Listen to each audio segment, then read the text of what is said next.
All right, YouTube, how you doing? Welcome back to the channel. We got the AFC Championship game to dive into in today's video. I'm going to dive into the Chiefs and Bills game. I'm going to give you my prediction on the side. I'll give you my prediction on the total. We'll talk about any other plays like player props. I think I have 3 as of right now that I like within this game as well. But as always, guys, keep an eye down on the pinned comment. That'll take you to my final plays, so what I'm actually rolling with in this game. Absolutely free. That is down in the pinned comment. All right, YouTube, how you doing? Welcome back to the channel. I tell you guys I'm a dummy all the time. They don't suck. They've just been sucking. Get them down to -3, 4 more juice than Jose Canseco in his prime. Tell me you're new without telling me you're new. So don't go jumping down my throat in the comments, right? If you want to fade me, or if you do want to ride me, this still leaves a bad taste in my mouth, right? And remember, more chins, more wins. All right, guys, before we do jump into today's video, I want to tell you that Underdog has a free pick over on their app. Patrick Mahomes, 0.5 total yards for this game. He can run forward. He can pass forward. He gets 1 yard. This thing cashes there. Go check out Underdog, guys. That link will be in the description as well as the pinned comment. You get this freebie as well as up to $1,000 in a deposit bonus, which is absolutely crazy. Go check it out, guys. If you have not yet, it's a really fun and quick app to have some more action on the game. Again, really, really cool, fun, great interface you can use around the computer as well as your phone. Go ahead and check out Underdog. That link will be down below. We got the Chiefs taking on the Bills, right? Chiefs right now, 1.5 point favorites at home. Total sitting at 48.5. We're going to get into all this. Hit that like button. Hit that subscribe button. Let's rock. So we have Kansas City coming off of that win, obviously, last week, in which they just look like the better team for the most part. I know there's a lot of talk about the refs and Mahomes, and Tassos and I discussed that on H2H this week, kind of at nauseum, so go check out H2H. We did talk about this game, and to me, it's like, yes, Kansas City is one of those preferred teams by the league. They probably want them to get to the Super Bowl and all of that. But you know what? At the end of the day, I do think people are hating on Mahomes and the Chiefs because of how great they are, not because of the flopping, not because of Mahomes' family and all that. Like, as a person that grew up a Patriots fan, we can admit that people hate because, you know, a team's great, right? And Mahomes potentially on the verge of a three-peat. I think that's more like where that's coming from. But that's not what we're talking about here, right? We're talking about this game. We're trying to put it in a vacuum here and predict it. So right now, Chiefs -1.5. What we'll do here is we'll go through both quarterbacks. I'll talk about the offenses versus the defenses. We'll dive into the spread play or spread prediction as of right now, because this is a tough one, as well as the total, and then we'll get to some player props. So we'll start with Josh Allen against this Kansas City defense. Allen's had a really good year, right? MVP, most likely. He's been good. He didn't have the most phenomenal game, I would say, against Buffalo, but what I think people are downplaying is that something that Josh Allen obviously struggled with almost his whole career up until maybe this year, right, is that he did make these boneheaded moves, turn the ball over, he'd fumble, take a bad hit, throw an interception, right? He really kept the ball safe against the Ravens. Lamar Jackson didn't. Say what you want about the end of the game. I do think that that's being undervalued, and Josh Allen's not getting enough credit for, in that team in general, how well they took care of that ball. But one thing we need to know here, I guess a few things to note. This Kansas City team is certainly going to pressure. They're going to blitz. So we'll look into Josh Allen versus the pressure as well as the blitz. And then from a coverage perspective, so what he's going to be seeing when throwing the ball and whatnot, they're going to be playing, and this is all week 12 numbers and on. So week 12 and on, right?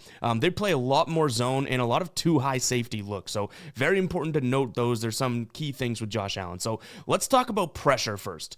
Josh Allen, not so good against the pressure. Again, week 12 on here, no pressure, 70.7% completion rate. With pressure, when he gets pressured, 40.9. And this is a Chiefs team since week 12, including their playoff games, ranked 7th in terms of pressure rate in the entire league. Yards per attempt drops a couple yards. His success rate goes from 55 to 34. Accuracy goes from 77 to 55. EPA drops, DVOA drops. His turnover-worthy throw, goes up a little bit against pressure, but still not all that tremendous. But overall, versus the pressure, not loving what I'm seeing for Josh Allen. We can roll that right into when blitz, and this is a Chiefs team that blitzes 4th in terms of blitz rate over the last, I guess, 6, 7, or 8 weeks, depending on, how many games they play in the playoffs since week 12. Allen versus the blitz, 56% completion percentage. No blitz, 67.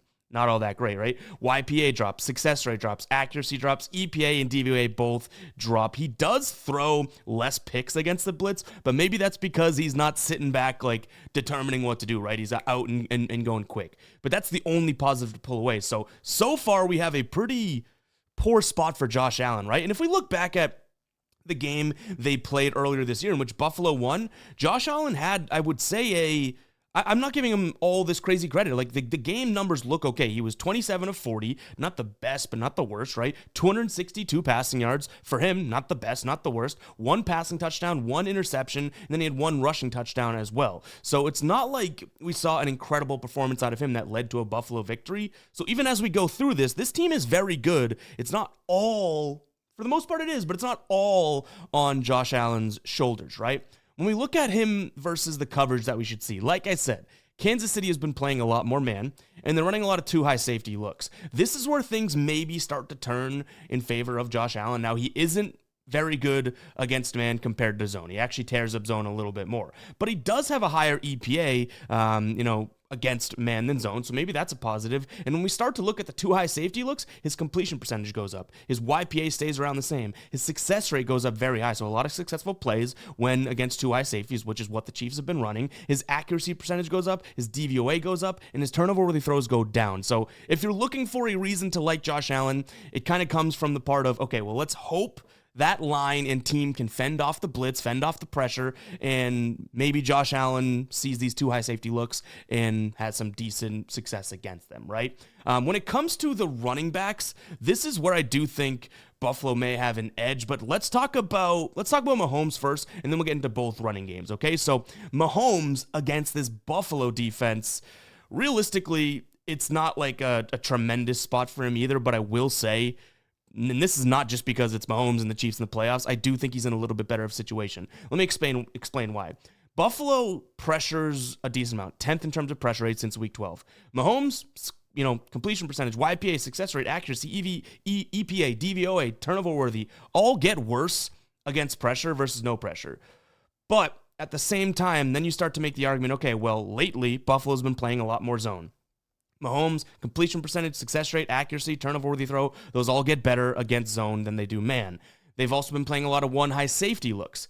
Only his completion and accuracy percentage get worse there, which those are numbers that I guess you could say correlate to some degree as well. But his yards per attempt, his success rate, his EPA and DVOA, some of these more, I guess, efficiency numbers do get a lot better against 1 high safety. So I'd say there's a lot more positive to pull from Mahomes here, just from a standpoint of the numbers, right? Like, overall, I'd still say there's positives to pull from Mahomes because he's so much more experienced in these games, and he's Patrick Mahomes, you know what I mean, with Andy Reid behind him. So I do think that the quarterback situation, we do have a little bit better of a situation in Kansas City, but not to say Josh Allen's in a terrible. Again, they have to fend off that pressure, which will certainly be tough, but if they do that, maybe we see some, based on the safety looks and whatnot, if he gets 2 high safety looks, maybe Josh Allen looks okay. Now, I did want to mention some run game before we do get into what we're looking at from a spread and total perspective. I think the Bills, the way they stay in this game or could stay in this game is by running the ball. This is a Kansas City team since week 12, 28th in yards per carry against, 16th in EPA versus them, and 30th in success rate. This is a Bills team that loves to run the ball, right? If we jump into our dashboard here, you can see the Bills right here to end the year, 2nd in terms of rush play percentage. On the season, the 4th in terms of rush play percentage.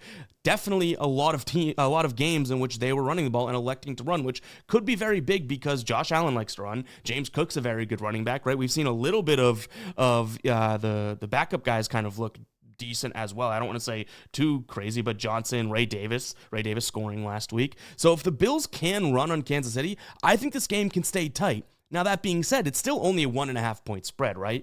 On the Kansas City side of things, I don't know if their run game's really going to be all that impressive. I mean, they weren't the best running team in general, right? And Buffalo, the 8th best run defense DVOA-wise, and if you look at them since week 12, these numbers are actually pretty, I guess, decent for them. 11th in terms of yards per carry, 9th in terms of EPA against, now 20th in success rate. So if there's a 3rd and 1 or something like that, Kansas City may be able to extend some of these drives and have some successful plays. But overall, I think run game leads towards the Bills. Now, I mentioned that's how the Bills keep this close and all that. And FYI, I took the Bills on H to H because I do think if you're looking at this from a money line perspective, I do see a lot of value in Buffalo.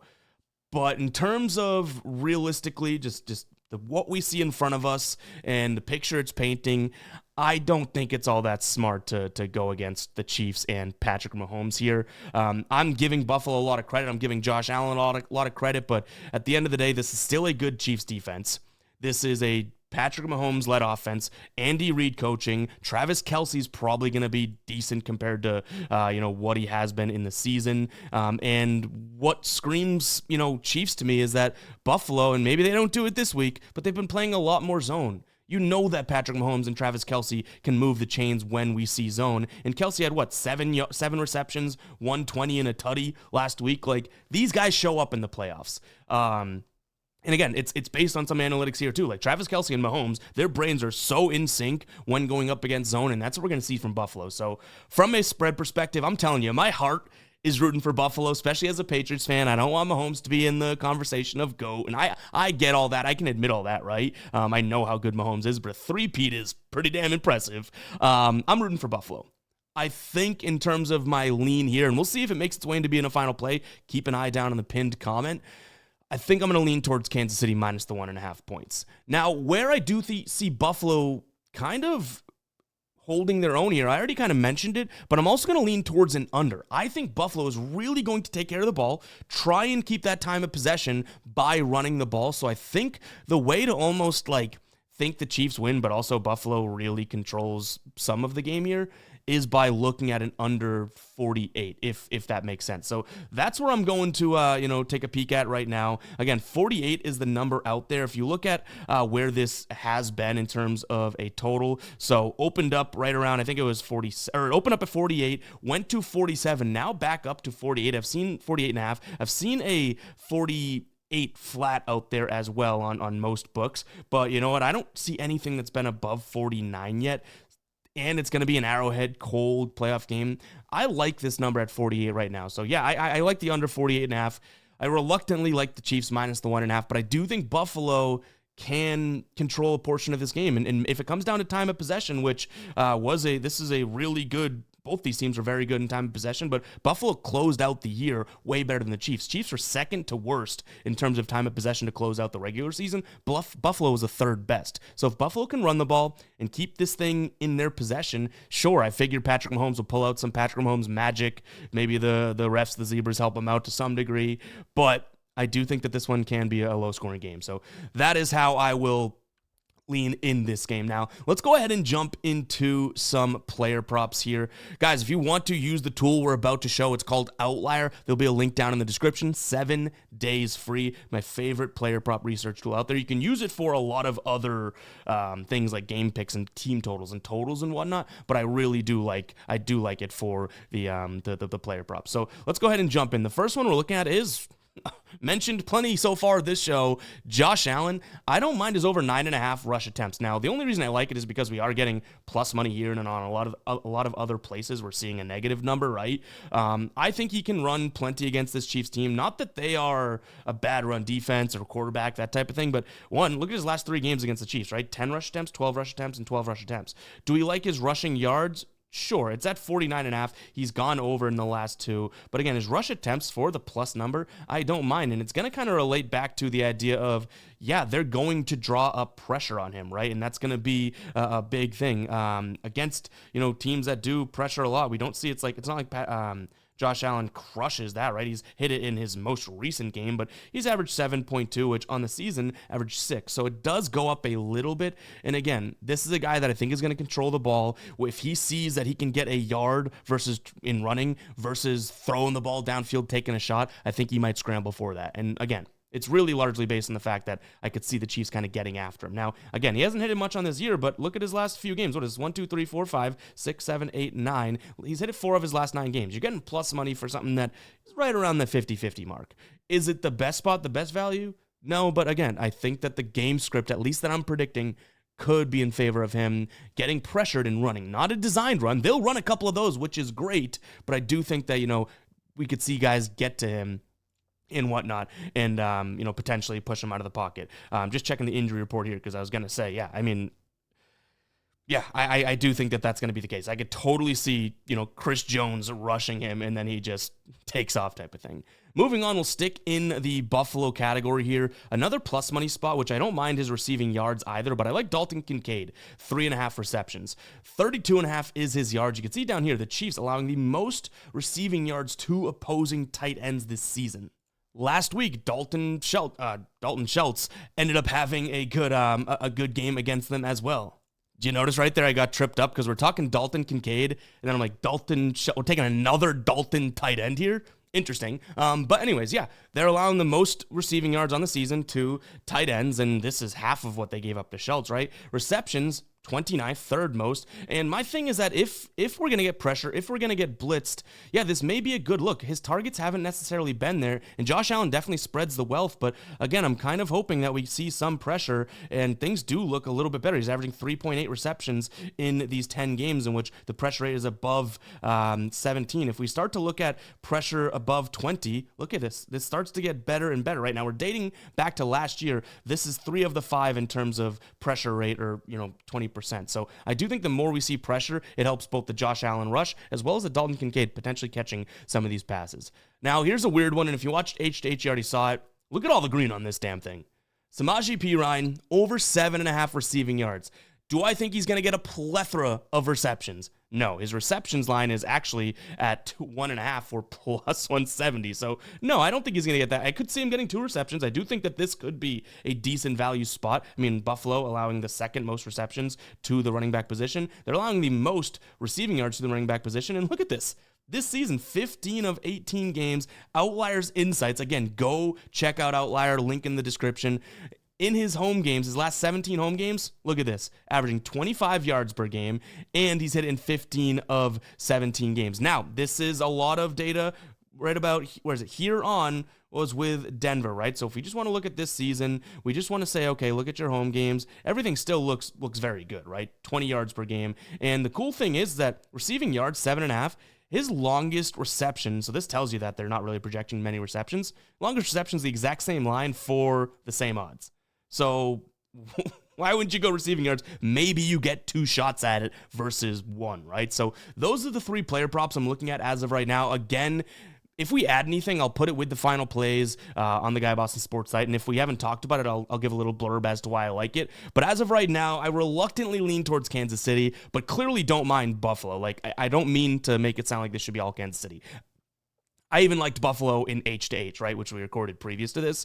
Kansas City minus the 1.5, the total under 48.5, and then Josh Allen rushing attempts, or yards, but rushing attempts, Dalton Schultz receptions and receiving yards, and then Perine over 7.5 receiving yards. It's a weird one, but that is definitely something that I'm liking. One thing that I like that Tassos talked about in H2H, which I guess I'll throw in here as a lean as well, James Cook to score a touchdown is plus 145 right now. I think that has some serious value as well. Last time he played the Chiefs, he had 2 touchdowns there. So yeah, that could definitely be a spot that I like. I do get a little concerned with potentially Davis taking some goal line carries or that type of thing, but I do like the idea of that, and potentially targeting some of the middle of the defense for Kansas City for their tackles plus assists if I think Buffalo is going to be running the ball a lot. But guys, that is going to wrap it up for today's show. Hopefully you guys did enjoy. If you did, go ahead and hit that like button, hit that subscribe button as well. Really do appreciate everyone tuning in. Comment 19 if you made it this far into the video, because pretty much at the 19-minute mark, maybe a little bit short, but I really do appreciate everybody